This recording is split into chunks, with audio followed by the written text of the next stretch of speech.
अगर आप मेरे चैनल पर नए हैं तो मेरे चैनल को सब्सक्राइब करिए और बेल आइकन दबाना ना भूलें। तो आज हम बनाएंगे गनाचे फ्रेंड। 2 चम्मच लेंगे हम कॉर्नफ्लावर,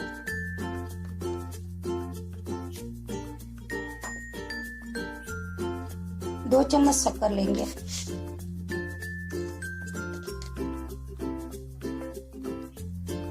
और आधा कटोरी मिल्क पाउडर लेंगे।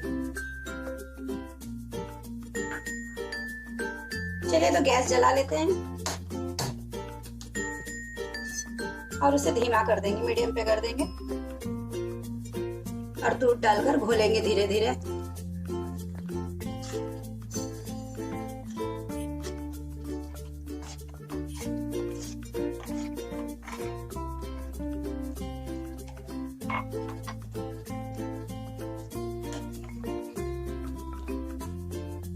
तो ये हमारा बनके तैयार हो गया है। अब इसे थोड़ा अलग कर लूंगी मैं थोड़ा सा।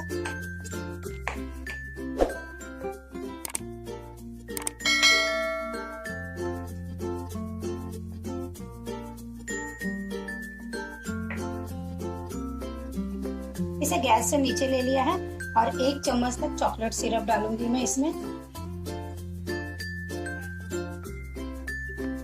इसे अच्छे से मिक्स कर लेना है इसमें।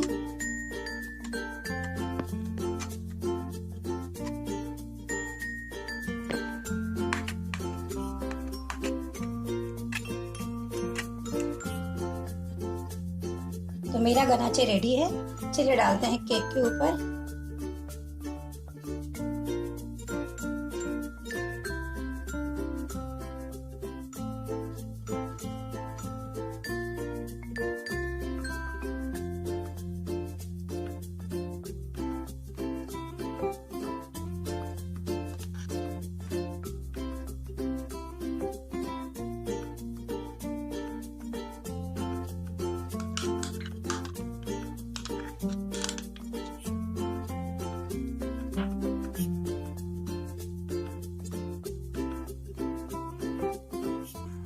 अगर आपको मेरी रेसिपी पसंद आई हो तो मेरी वीडियो को लाइक करिएगा, कमेंट करिएगा, मेरी वीडियो को शेयर करिएगा। Thank you.